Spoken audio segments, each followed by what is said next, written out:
7 récits bibliques, incroyables et souvent oubliés.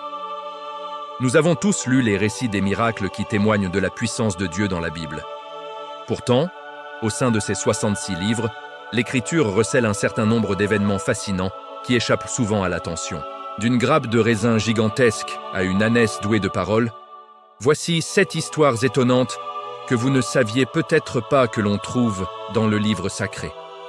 Avez-vous déjà entendu parler de toutes ces histoires? Partagez vos connaissances en commentaire. 1. La grappe de raisin colossale. Le 4e livre du Pentateuque, les Nombres, est souvent perçu comme l'un des plus ardus à lire en raison de son contenu centré sur des recensements et des données numériques.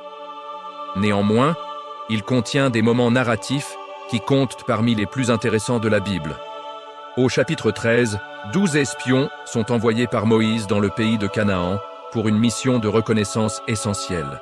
Ils ne devaient pas seulement évaluer les forces des nations ennemies, mais aussi inspecter la fertilité du sol pour confirmer si la terre promise était bien aussi bénie que Dieu l'avait décrite. Le verset 23 rapporte leur découverte à la vallée d'Eshcol. Ils arrivèrent jusqu'à la vallée d'Eshcol et y coupèrent une branche de vigne avec une seule grappe de raisin. Ils la portèrent à deux, au moyen d'une perche, ainsi que des grenades et des figues. Imaginez un instant cette scène. La grappe était si lourde et si volumineuse qu'il a fallu 2 hommes pour la transporter à l'aide d'une perche.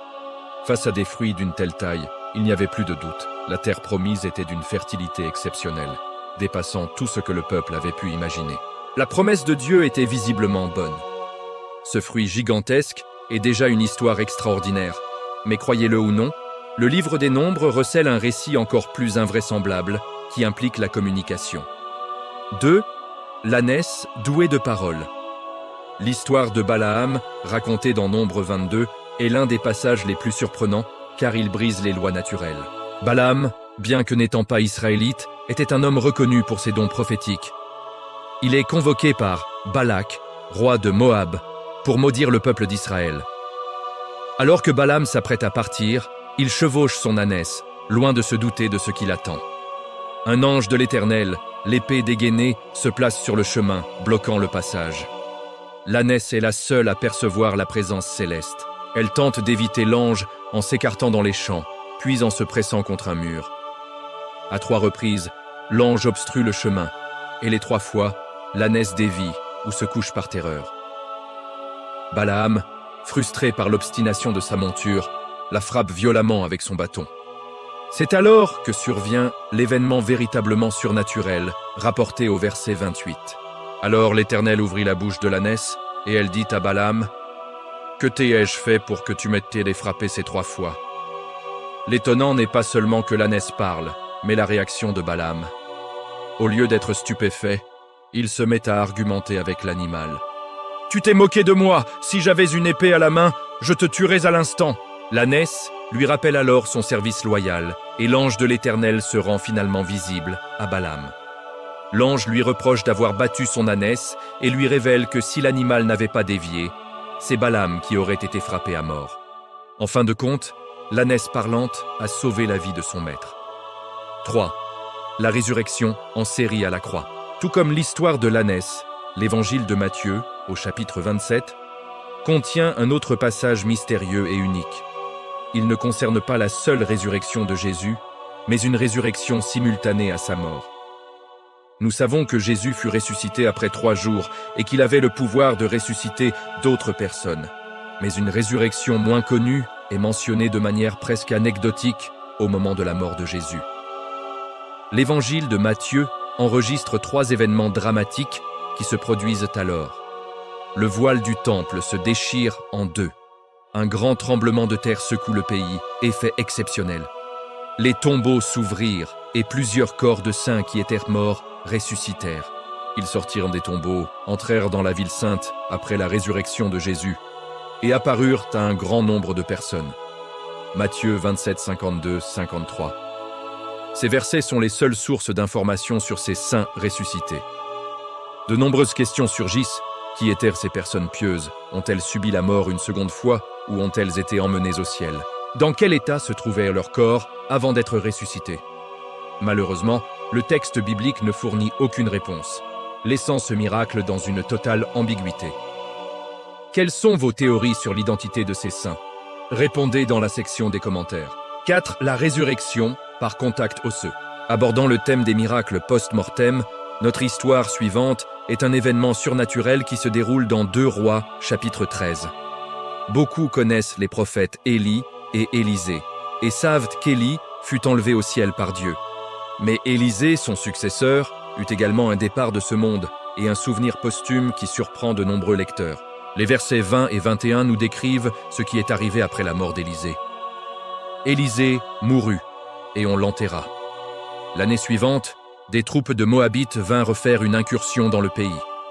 Comme on enterrait un homme, voici, on aperçut une de ces troupes et l'on jeta le corps de l'homme dans le tombeau d'Élisée. Le corps vint toucher les os d'Élisée, l'homme reprit vie et se leva sur ses pieds. Le récit est saisissant par sa simplicité et sa puissance. Alors qu'un groupe d'Israélites est en train d'enterrer l'un des leurs, ils sont soudainement surpris par un raid des Moabites. Dans la précipitation, ils abandonnent le corps en le jetant dans le tombeau du prophète Élisée. Le contact physique avec les os desséchés du prophète est suffisant pour que l'homme revienne à la vie. On peut seulement imaginer l'incroyable stupeur des hommes qui ont vu leur compagnon marcher quelques instants après l'avoir abandonné. Cette histoire démontre que même au-delà de la mort physique du prophète, la puissance de l'Esprit de Dieu qui l'habitait demeurait active. Aussi difficile et déconcertante qu'ait pu être cette mission pour le prophète, elle illustre la manière spectaculaire et sans compromis que Dieu utilisait parfois pour communiquer l'imminence de ses jugements. 6. L'épouse sauve la vie de Moïse. Moïse, l'auteur présumé des 5 premiers livres de nos Bibles, a entretenu l'une des relations les plus étroites avec Dieu qu'un être humain ait jamais connue. Pourtant, un passage d'Exode, chapitre 4, révèle un moment où Dieu a cherché à tuer Moïse, et la façon dont il a été sauvé est tout à fait insolite. Juste avant le verset 24, Dieu est en train de donner des instructions à Moïse concernant le jugement qui frappera l'Égypte si Pharaon refuse de libérer les Israélites. C'est alors que l'incident survient pendant leur voyage. Pendant le voyage, dans un lieu où ils passèrent la nuit, l'Éternel le rencontra et voulut le faire mourir. Séphora, sa femme, prit une pierre aiguë, coupa le prépuce de son fils et le jeta aux pieds de Moïse en disant « Tu es pour moi un époux de sang !» Et l'Éternel le laissa. Elle dit « Époux de sang » à cause de la circoncision. Exode 4, 24, 26. Il semble étrange que Dieu s'en prenne ainsi à Moïse. L'explication la plus courante parmi les érudits est que l'objet de la colère divine était l'incirconcision de son propre fils. L'alliance fondamentale conclue avec Abraham exigeait que tous les hommes soient circoncis. Et Moïse, bien que le représentant de Dieu, avait négligé ce commandement. Le fait que Séphora place l'objet de la circoncision aux pieds de Moïse pourrait impliquer que Moïse était alité et frappé par une maladie mortelle. Séphora, par son acte rapide, rétablit l'alliance, détournant ainsi la colère divine. Néanmoins, une grande part du mystère entourant la violence soudaine de Dieu, dans ce contexte, reste inexpliquée dans le texte. 7. Élisée et les 42 ours. Notre dernière histoire est l'un des récits les plus radicaux et les plus déroutants de l'Ancien Testament. Elle concerne encore le prophète Élisée et montre une intervention divine d'une sévérité implacable. Peu de temps après avoir été établi comme prophète, Élisée se rend à Béthel. Le prophète était un homme courageux qui jouissait d'une grande autorité spirituelle.